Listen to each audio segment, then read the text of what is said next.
Nadadiagnose ang varicocele by physical examination or kapag nakikita siya sa ultrasound. Ang varicocele, sila yung abnormal na paglaki ng internal spermatic veins represented here by the blue drawings.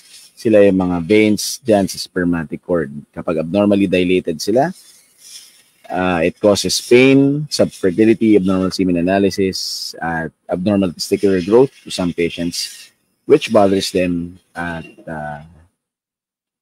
dun sila nagpapatingin sa doctor. Pero, it's very important when patients have varicocele that their doctor see them and evaluate them with physical examination para malaman kung anong grade yung varicocele. Pag 0 kasi, grade 0, nakikita lang through ultrasound kapag umiiri yung patient or nakakapalang through ultrasound. Na-visualize lang kapag umiiri yung patient. Tapos, grade 1, ang grade 1 varicocele, nakakapa kapag umiiri yung patient. Grade 2, nakakapa kapag at rest yung patient. Grade 3, visible and palpable. Ibig sabihin, malaking-malaki na yung varicocele.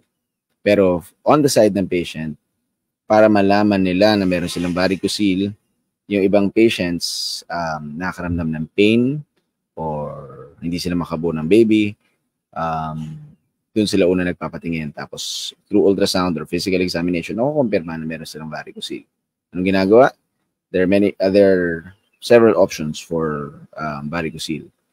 Pero one of the leading options is surgical varicocelectomy.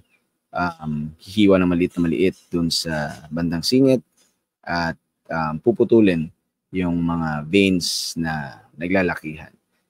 Ina-express din namin yung blood na naipon at nailalabas para lumiit yung veins. But they will be ligated, transected and ligated, and eventually mawawala na sila kapag naoperahan na. Other options include angioembolization, minimally invasive din, nagpapasok ng probe,